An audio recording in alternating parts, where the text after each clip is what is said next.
Cześć, witam, a w dzisiejszym odcinku taki oto Fiat 500, to jest ta pierwsza wersja Fiata 500 i jak zwykle wybieramy się do Zakopanego.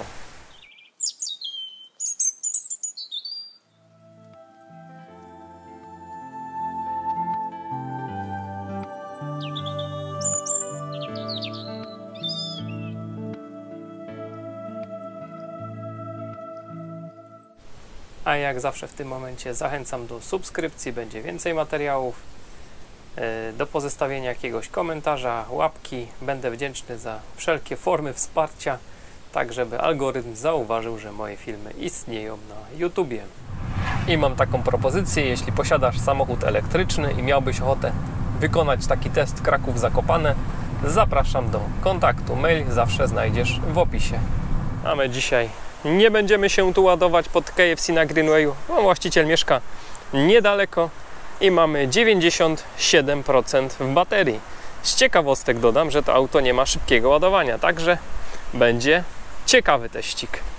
Zapraszam. Zakopianki, dobrze, niech się dzieje, bo kolejne testy, co prawda będą owocowały większym zużyciem, ale będą trwały krótko.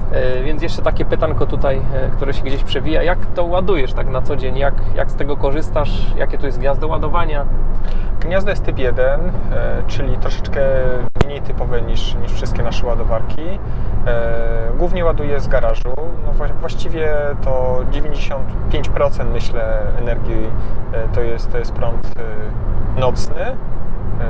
Czyli podpinam wieczorem, jest tutaj timer, czyli mogę sobie ustawić godziny dokładnie w jakie chcę, żeby ładowało się auto w tygodniu, w weekend. I cóż, no i... Jakie tam moce uzyskujesz w domu? Ja ładuję na 10 amperach. Aha, czyli tam 2 kW dokładnie. No teoretycznie mogę podpiąć sobie do garażu, nawet jeśli bym potrzebował 32 ampery, bo rozmawiałem w Tauronie i nie ma z tym problemu. Natomiast na ten moment nie potrzebuję takich mocy. No i stoimy w koreczku, tak to na Zakopiance zazwyczaj wygląda. Zużycie na razie 15, ale tutaj mieliśmy długi podjazd do naprawy, także się nie przejmujemy. Teraz troszkę się ustabilizuje, potem jeszcze rodzawka przed nami, także będą emocje, ale tu oczywiście się śmieję, bo my tam się nie przejmujemy, ale dla potrzeb kinematografii musimy trochę dramatyzmu wprowadzić. A tu takie ładne widoczki, że nie mogłem się powstrzymać. No widać z Zakopanego dużo ludzi dzisiaj wraca, bo korek masakra tam na moście widać. Ale fajna pogoda. Jesteśmy na górze w Rdzawce, czyli jesteśmy uratowani. Teraz już będzie tylko lepiej. Zużycie tutaj wychodzi nam 14,7, przeliczając to na nasz styl, czyli ile kilowatogodzin na 100 km. Przejechane 71 km to jest z okolic Makro na Zakopiańskiej w Krakowie. Tak to wygląda. Tutaj jeśli byśmy chcieli brać od KFC, no to jedziemy troszkę ponad godzinkę. Z ciekawostek tu mamy taki komputerek. Komputerek jest, co ciekawe, wyciągany, oryginalny, natomiast można go stąd zdemontować. No i na co dzień tu właściciel z nim nie jeździ, bo nie ma takiej potrzeby, ale trochę fajnych informacji można stąd sobie zdjąć. Tutaj dowód na to, że klima nie jest problemem. Zużycie przez klimatyzację to jakieś 200 W. To zawsze mówię, generalnie nie ma co się stresować. Nie jest prawdą, że trzeba bez klimy jeździć, bo im większy upał, tym mniejsze opory aerodynamiczne. I to zrównoważa przeważnie z nawiązką klimę. Im większy upał, tym dalej zajedziemy. Tak to wygląda w elektrykach. Z moich doświadczeń tak wynika. A tutaj od ostatniego naszego przejazdu taką wielką górę usypali. No i widzę, sypią dalej. No powiem szczerze, robota idzie pełną parą. Się chwali. Kolejny piękny widok na Tatry. Jeszcze tak powiedz nam tutaj, skąd to auto się znalazło, bo z tego co wiem, to te 500 nie były w Europie w ogóle oferowane. Tak, to jest auto z Kalifornii. To był taki eksperyment Fiata. Sprzedawali te 500 tylko i wyłącznie w 2 stanach, aby spełnić normy spalania wyśrubowane dla tamtego regionu. I wszystkie 500e w tych wersjach to są samochody, które zostały sprowadzone ze Stanów. Czyli samochód z dalekiej Ameryki, tak. A tutaj widzę, że na przykład potrafi się porozumiewać z Tobą po polsku. Ciekawie, no ale w sumie była gdzieś wersja spalinowa europejska, więc podejrzewam, na podstawie tego to byli w stanie zrobić. Nie? Dokładnie, Blue & Me normalnie działa, jest w pełni wszystko rozumie w naszym ojczystym Czyli można mu języku. powiedzieć, żeby zadzwonił do mamy i, Tak, i zadzwoni. Tak. O, jak najbardziej. No to dobrze, dobra. Tak, dokładnie tak. A dlaczego wybór padł na 500, a nie na przykład na Leafa? Dwa powody. Pierwszy powód to o wiele lepsze baterie, które są aktywnie chłodzone cieczą, czego w Leafie nie mamy. Tutaj na pewno w jakimś stopniu degradacja baterii przez to jest o wiele mniejsza. A drugi powód to dynamika. No, to tak. Leaf jednak tutaj aż tak fajnie nie jeździ. Aż tak fajnie nie jeździ i nie mieści się aż w takie małe zakamarki jak 500. I małe i mocne, nie? Dokładnie. Myślę, że to jest kluczowe przy wyborze, żeby dopasować do danych warunków samochód. No to do swoich potrzeb tak, i dokładnie tak. do tego, gdzie jeździmy, do czego nam to auto będzie potrzebne. Dowód na to, że auto jest z Ameryki. Tu jest zawsze w Ameryce napisane, że obiekty są bliżej niż się nam wydaje. Jeszcze tutaj dodam, że to jest wersja z 2015 roku, w 2016 był lifting i wtedy ten ekranik przenosił się tu. Z takich tutaj obserwacji moich, co zauważyłem, auto ma już 6 lat na karku. Dla mnie tu brakuje aktywnego tempomatu i Android Auto, czy tam Apple CarPlaya, ale jako miejskie auto myślę, że nie są to jakieś problemy, że tak powiem, nie? Tak, to jest mieszczuch. Jeśli chce się, można muzykę podłączyć jackiem. Mi osobiście nie chce się tego robić, natomiast jest taka opcja, jeśli ktoś by chciał. Tutaj z fajnych opcji mamy podgrzewane fotele. A tu takie historyczne miejsce. Odkąd pamiętam tu był, no to pewnie ze 40 lat już te ryby tu łowi. Taka ciekawostka w Klikuszowej. Szybki rzut oka na zegary. Zużycie aktualnie to 13,5 kWh na 100. I dojeżdżamy. Jesteśmy teraz w Poroninie, przy Leninie, chociaż Lenina już nie ma. Ale widok jest za to rewelacyjny. A co my tu mamy? Godzinę 59, 2 godziny teraz, 48 średnia. Zużycie też dalej koło 13, przejechane 96 km. I 28% baterii.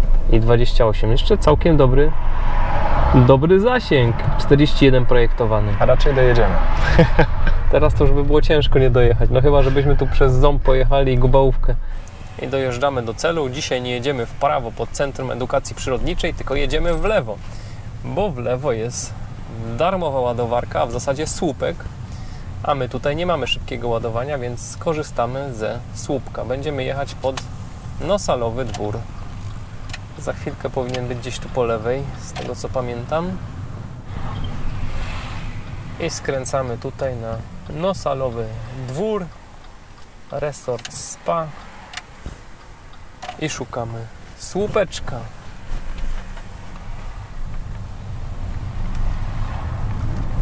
Gdzie ten nasz słupeczek? Słupeczek jest tauronowski i w aplikacji eMap od Taurona oznaczony jako bezpłatny 22 kW, 2 razy 22 kW. Tutaj trzeba pobrać bilet parkingowy, także ładowanie darmowe, ale za parking coś tam pewnie trzeba będzie zapłacić. I już widać słupeczek Taurona tutaj w prawo. Sprytnie zrobione, bo zasłonięte, żeby ktoś nie zaparkował. Trzeba będzie sobie słupki zdjąć. I my już pod Nosalowym Dworem, więc nagramy podsumowanie. Zużycie 14 kWh na 100, przejechane 104 km w czasie 2,16. Jeszcze 19 km zasięgu. Tak to tu wygląda. Teraz jeszcze go wyłączymy. To nam się tutaj takie podsumowanie tutaj pojawi. Czas ładowania 3 godziny 10 minut, 240 V nam to na przykład pokazuje. Taka ciekawostka. No i tutaj wpinamy auto. Fajny kabel. Lubię te kable. One nie są najdłuższe, ale się nie plątają po ziemi. Te spiralki. Co my tu mamy? Kabel typ 2, typ 1. Zapewne 32 amperowy. 3 razy 6 mm kwadrat, także z mocą 6,6 kW powinniśmy się teoretycznie tu zaraz ładować. I zaczynamy nasze ładowanie. I tutaj nam wyprojektował, że ładując się prądem przemiennym ze słupka AC darmowego za 3 godziny 10 minut będziemy mieli 100%. Całkiem fajnie to wygląda. Nie potrzebujemy oczywiście 100%, bo tu pół baterii wystarczy, ale zobaczymy, ile nam tu zejdzie. Bagażniczek taki generalnie na zakupy. Taka dość nieduża półeczka. Ciekawie to wygląda. Z tyłu miejsca też nie ma za wiele, ale z przodu dla 2 osób rewelacja. Powiem szczerze, podoba mi się ten słupek Tauronu. Pokazuje tutaj moc 6,6 kW, czas 2 minuty i naładowane mamy 0,26 kWh.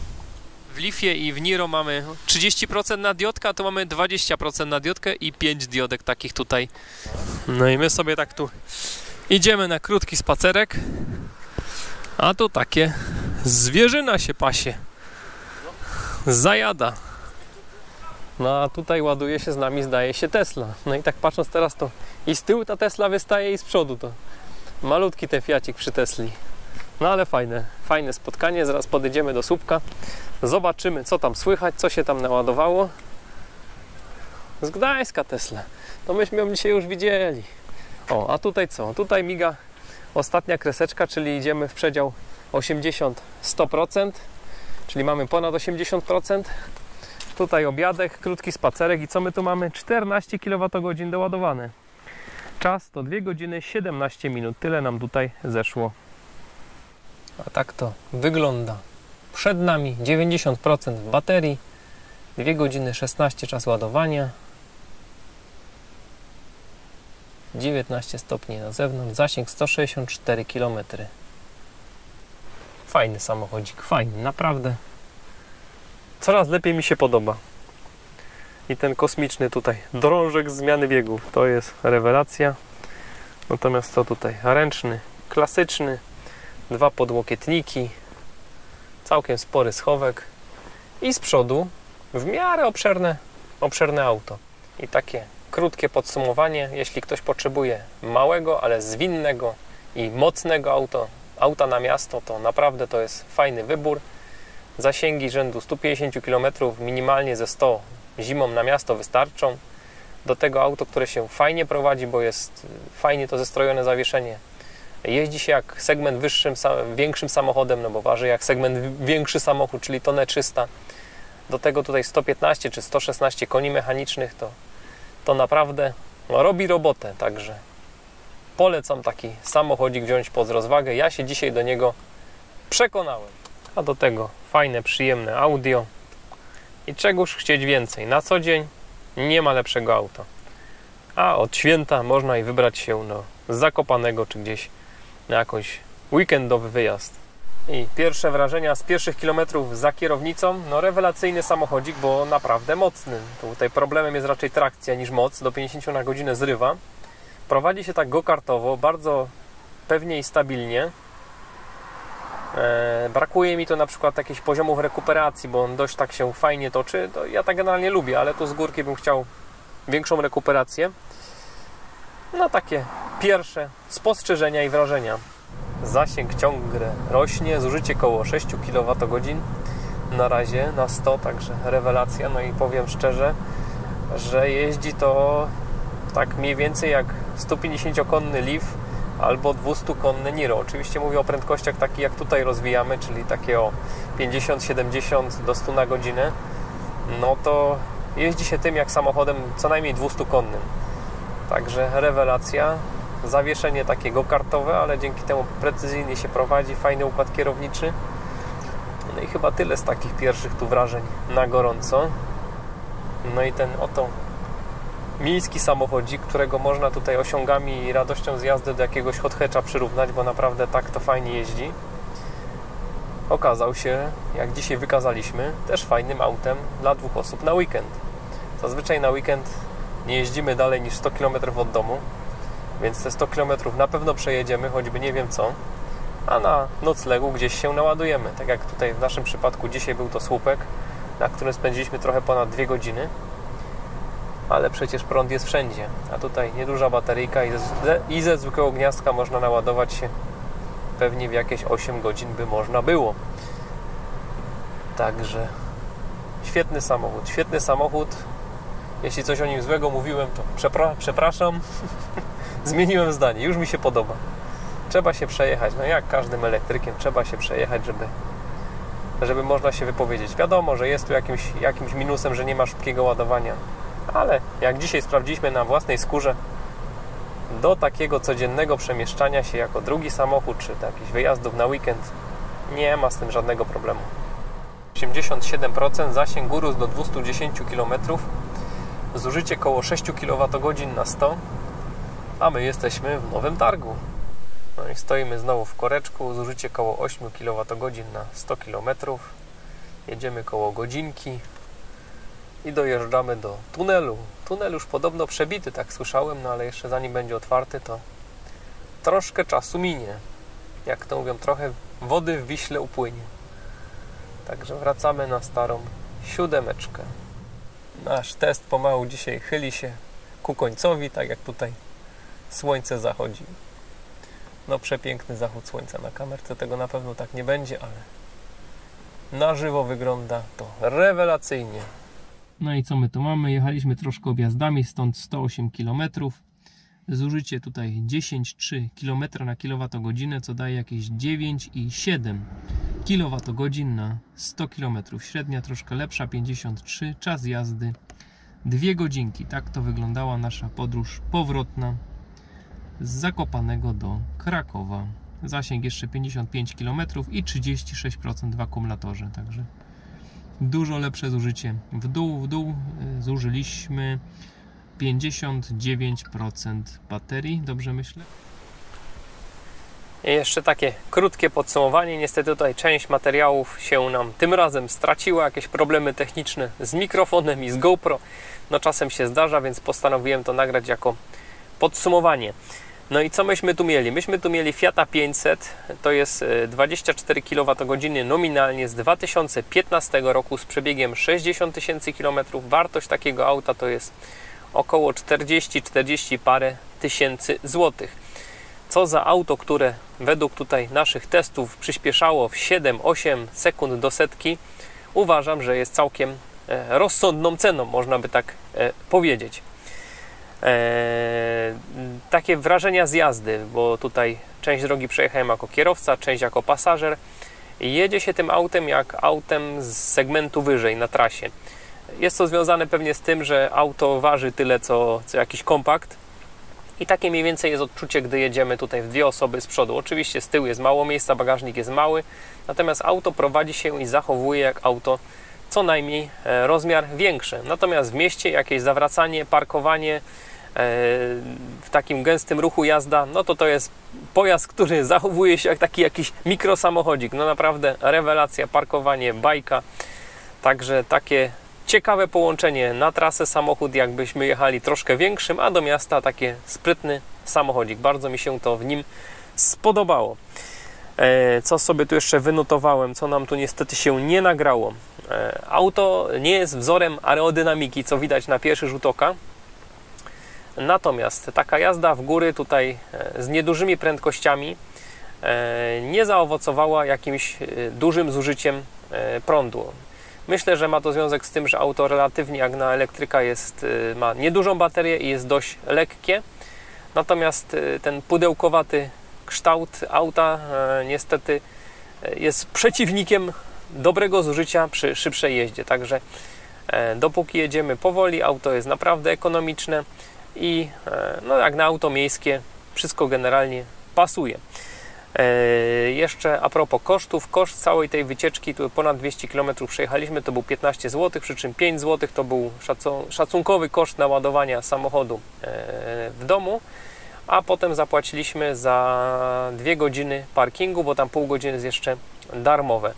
Także 10 zł to był parking, 5 zł ładowanie w domu.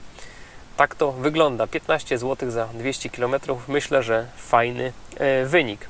Z ciekawostek dodam tutaj statystykę z ostatnich 1100 km. Zużycie to było 12,2 kWh na 100.